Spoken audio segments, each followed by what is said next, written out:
way that I'm thankful for the way that you've loved us. So my name is Jeremy Archer. I grew up in Valley City. We spent about 17 years down in Minneapolis. We moved back here in 2016. This is our oldest son, Josiah. Tyndall, our daughter. Hi.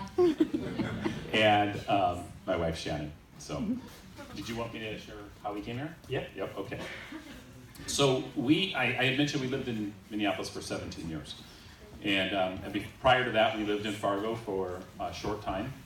And I coaxed my wife into moving to Minneapolis against her will.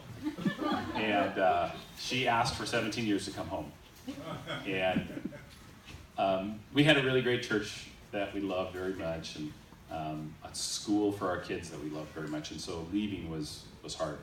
And eventually we got to the point where we decided that it was time to come back. And by God's gracious providence, He provided a job for me that allows me to work from home. And so suddenly location wasn't that big of a deal anymore. And so we made plans to move back home. And Shannon, at the same time, is a special ed teacher, and she began interviewing with schools here in the Fargo-Moorhead area. And one of the interviews that she had was with Dan Holder, who is a principal at Liberty Middle School. And she came back from that interview and she said, that guy has a son named Josiah. I think he might be a believer. And I was glad to hear that. Shortly after that, our house in Minneapolis sold, and the couple that bought our house, they also went to Bethlehem. And so this side story, this house we owned in Bethlehem was owned by in Minneapolis was owned by lots of these families. And so they all knew that we were believers. And so, at that time we were going to a Hope Community Church, which some of you know as well. But they said, well, you really need to go check out River City Church when you move to Fargo. That's a great church. And we said, okay. And so I pulled up the website, and I saw a gentleman by the name of Dan Holder on the website. And so I thought, I think God is bringing us to River City. And so we decided that we would come to this church prior to even walking into the door.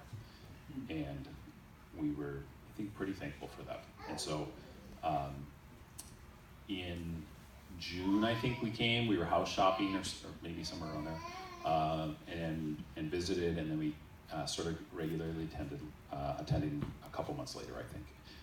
Since that time, I think the transformations in my heart and life have been significant. The Lord has, without a doubt, magnified my love for this body. And especially this man has been a close and dear friend to me since that time. And I have an increasing affection for him and his love for Jesus. And so I'm thankful for that too. When Jeremy had approached me about elder candidacy, it wasn't a difficult thing to think about, because it's driven primarily by a love for this body and a desire to serve you. And so I want to wrap a towel around my waist and wash your feet in whatever way that might look like, and for your good, because I care for you dearly. So thank you for welcoming us and caring for us and allowing us to serve you.